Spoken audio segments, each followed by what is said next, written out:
This next poem is an extended piece. It's called Chrysalis. Corpses push up through thawing permafrost as I scrape salmon skin off a pan at the sink. On the porch, motes and slanting yellow light undulate in air. Is Venus at dusk as luminous as Venus at dawn?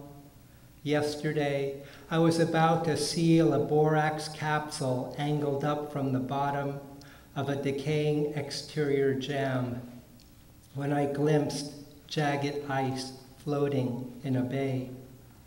Naval sonar slices through whales even as a portion of male dorsal fin is served to the captain of an umiak. Stopped in traffic, he swings from a chairlift, gazes down at scarlet paintbrush. Moistening an envelope before sealing it, I recall the slight noise you made when I grazed your shoulder. When a frost wiped out the chalk blue flowering plant by the door, I watered until it revived from the roots. The song of a knife sharpener in an alley passes through the mind of a microbiologist before he undergoes anesthesia for surgery. The first night of autumn has singed bell peppers by the fence, while budding chamisa stalks in the courtyard bend to ground.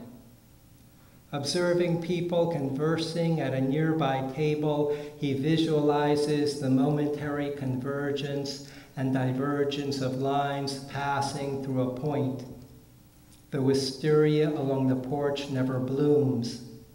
A praying mantis on the wood floor sips water from a dog bowl.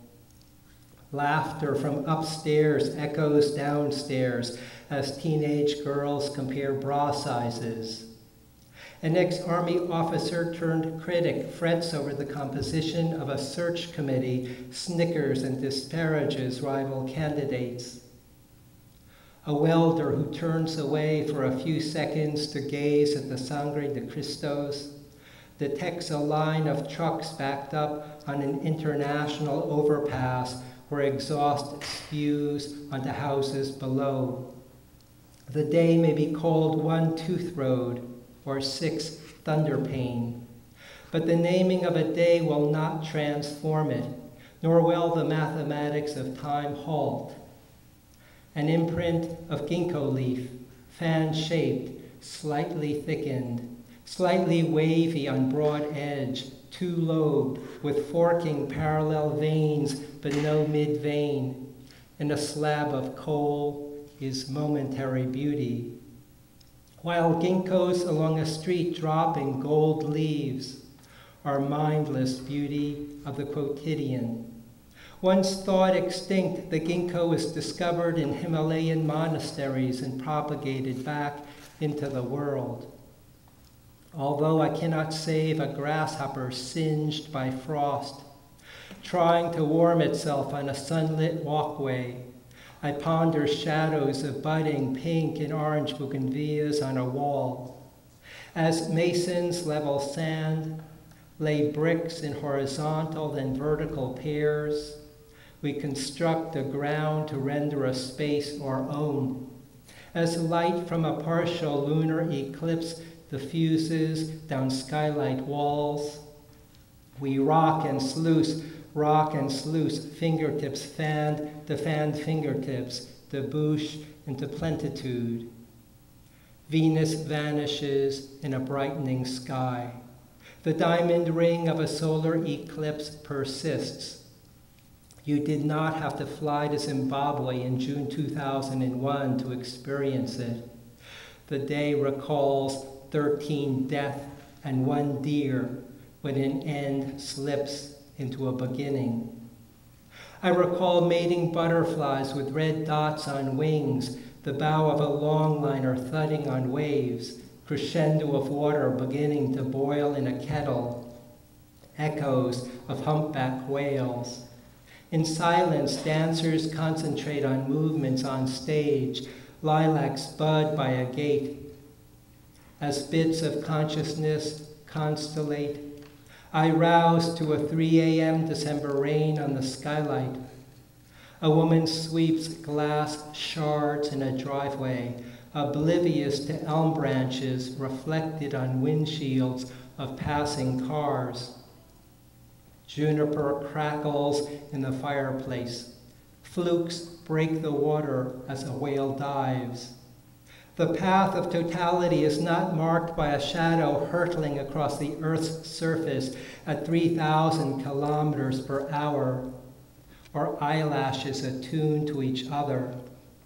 At the mouth of an arroyo, a lamb skull and rib cage bleach in the sand. Tufts of fleece caught on barbed wire vanish. The Shang carved characters in the skulls of their enemies, but what transpired here? You do not need to steep turtle shells in blood to prognosticate clouds. Someone dumps a refrigerator upstream in the riverbed while you admire the yellow blossoms of a golden rain tree. A woman weeds, sniffs fragrance from a line of onions in her garden.